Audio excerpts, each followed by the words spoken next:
Γεια σας φίλοι μας πειραματιστές, σήμερα θα σας δείξουμε ένα υπέροχο πείραμα. Θα φτιάξουμε βαρκάκια που θα κινούνται χωρίς πανί και χωρίς μηχανή. Στο τέλος θα κάνουμε και αγώνες ταχύτητας με αυτά. Hello new scientists! Today we are going to show you a super fun experiment. We'll make little boats that move without sails or engines. At the end, we can even have a boat race. Για τα βαρκάκια μας θα χρειαστούμε χαρτί, απορρυπαντικό κουζίνας, οδοντογλυφίδες, ψαλίδι και μία λεκανίτσα με νερό. What you will need: paper, dish soap, toothpicks, scissors, a small basin of water. Αυτό που χρειάζεται να ξέρουμε για αυτό το πείραμα είναι πως για κάθε δράση μιας δύναμης υπάρχει μια αντίθετη δύναμη αντίδρασης. Το απορρυπαντικό, καθώς διαλύεται στο νερό, ασκεί δύναμη στο βαρκάκι και το βαρκάκι κινείται. Βέβαια, κάποια στιγμή σταματά λόγω της αντίστασης του νερού. How it works? When we add the soap to the water, it creates a force that pushes the boat forward.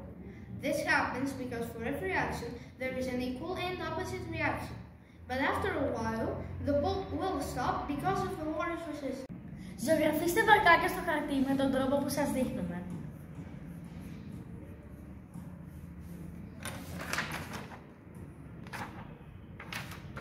Κόψτε τα περιμετρικά με το ψαλίδι. Βάλτε τους προσεκτικά στο πίσω μέρος απορρυπαντικό κουζίνας με την οδοντογλυφίδα ή το δάχτυλό σας. Τοποθετήστε τα σε μια λεκάνη με νερό και παρακολουθήστε τι θα συμβεί. Let's get started. 1. Draw the shape of the boat on the paper like the one we'll show you. 2. Cut it out carefully with scissors. 3. Dip a toothpick or your finger in dish soap and gently apply a little bit to the back of your boat. 4. Place your boat in the water and watch it go.